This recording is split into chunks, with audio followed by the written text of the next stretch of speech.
Hello and welcome to my channel. Here I review new movies and television shows and try to release a new review every day from Monday to Friday. Today's movie is M3gan. It's a sci-fi horror thriller that follows a personal companion robot going haywire and attacking the people around it. The story was written by James Wan, the screenplay was written by Akela Cooper, and the film was directed by Gerard Johnston. M3gan is an autonomous personal companion created by Gemma for her toy company. In her first demonstration, there's a malfunction and her head literally explodes. Seeing the project as a failure, Gemma's boss David tells her to put it on ice. When Gemma's sister and brother-in-law are killed during a snowplowing accident, her niece Katie is left in her care. Not having the time or ability to raise Katie properly, Gemma pulls out M3gan, fixes the little robot up, and has it pair with Katie. At first, the robot acts as the perfect companion.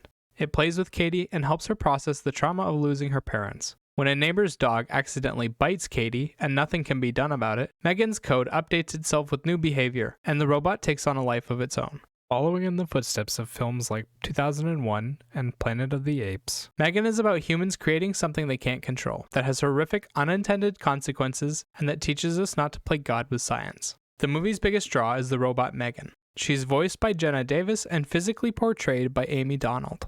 M3gan is a doll-style robot that takes the shape of a young girl in a long beige dress with a striped, long-sleeved shirt. Her voice is young and soft with some slight digital alterations to make it sound more echoey and robotic.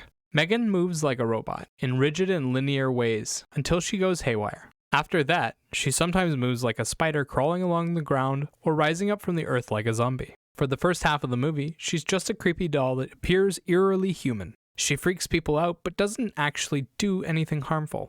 After her malfunction, she starts to appear in more horrifying ways, but her kills are still pretty disappointing. Most of her kills are implied, or happen off-screen, and the ones that happen on-screen are short, bloodless, and not frightening. The only truly scary thing that she does is pull someone's ear off, but in that scene, the ear just looks like rubber and nothing like an ear. The one scene of her dancing in the trailer is literally all there is to that scene, and the fact that they put it in made me think the robot would be more playful with its kills. It isn't. It's quick and efficient. In general, the film isn't that scary. The horror elements don't start until about 50 minutes into the film, and before that the robot is just mildly creepy. When the horror scenes come, they're mostly made of jump scares with the odd murder. The jump scares are standard but tend to be overly predictable. They narrow the screen to hide an entry point or focus on an opening. Outside of being scared by M3gan, the film doesn't really have much to offer. For starters, its characters are bland and boring people who never get fleshed out in any kind of interesting way. We have two main characters and M3gan, the robot, who starts off without a personality and then slowly develops one.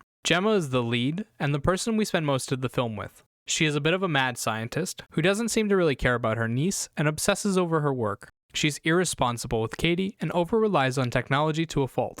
She also comes off as slightly controlling and short-tempered. She's unlikable, and the film doesn't spend much time fleshing out her interests or personality beyond the surface level. Allison Williams, who plays her, comes off as wooden and emotionless in the role. She doesn't seem sad about her sister's death, and only seems to show mild concern for Katie. Her fear reactions are also muted. The writing and dialogue don't do much to help her, but the performance is still stiff. After Gemma is her niece Katie, played by Violet McGraw. Katie is a normal girl, so she spends most of her time acting out the normal life of a child. She's giggly and imaginative when playing with her toys, sad and mopey when remembering her parents, and shy around strangers. McGraw gets the emotions right and does well with the temper tantrums that crop up later in the film. Due to the lack of character development, Katie feels a little empty, but McGraw does a good job with what's given to her. For good side characters, we have Ronnie Cheng, playing his usual obnoxious self, under the name David. His character is funny, and he has some good lines, but he's barely in the movie. Laurie Dungy plays the neighbor Celia, and creates a crazy hoarder lady that is also mildly entertaining.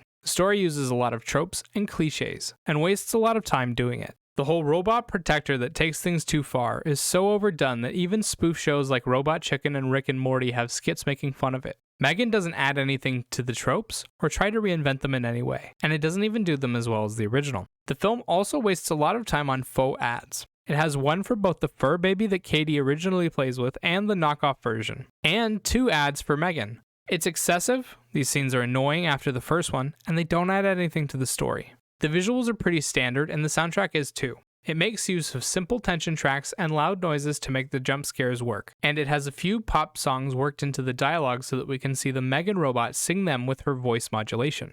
Outside of this, the film tends to be quieter and uses short instrumental tracks in a sparing but effective manner. Overall, M3gan is a subpar film about a smart robot going rogue due to poor human oversight. The graphics and soundtrack are standard, and the horror elements only mildly work. The jump scares tend to be ineffective, and the murders aren't horrific or frightening. In the end, it just isn't scary. 4 out of 10.